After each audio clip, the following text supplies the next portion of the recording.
Deep beneath Tokyo sits Earth's most advanced flood diversion system, keeping millions dry during typhoons. This subterranean marvel cost exactly 123 billion Philippine pesos.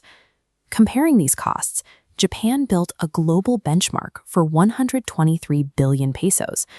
Meanwhile, the Philippine government allocated an astonishing 1.2 trillion pesos. This budget, 10 times larger, provides the capital to build a resilient nation safe from monsoon flooding.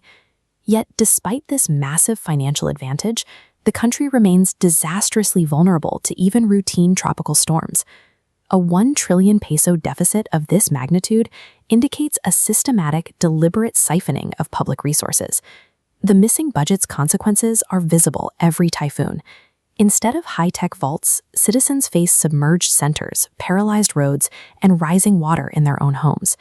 If a staggering 1.2 trillion pesos was allocated for safety, we must ask where that money actually went.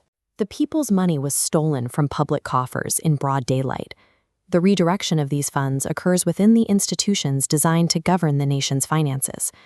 Those responsible are shielded by the authority of their office. They are not hiding. They are wearing ties and traditional barong Tagalog. These officials siphon the public's money directly from the treasury, using their positions to facilitate the theft.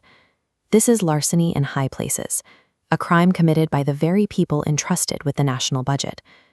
Malacañan sits at the center of this political alignment, benefiting from a collective refusal to demand answers.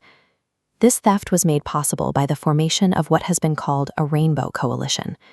This group includes the left, yellows, pinks, and activists. Once fierce advocates for transparency, they have completely stopped asking where the flood control money went. Instead, they have aligned themselves directly with Malacañan, actively choosing political convenience and self-interest over their sworn roles as watchdogs. Their collective silence provided the political cover required for the 1.2 trillion peso budget to remain unexamined. The loss of these funds translates directly into a loss of security for every Filipino citizen. This corruption effectively steals the country's national security, its infrastructure development, and its potential for future growth. Consider what 1.2 trillion pesos was meant to achieve. It could have built a highly resilient, modern nation, where the economy and the people are safe from every storm.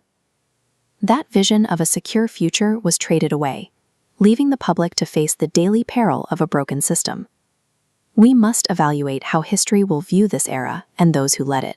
When the final judgment is made on the largest plunder in the nation's history, it must include not only the politicians who took the money, but the entire political ecosystem that allowed it to happen without a word.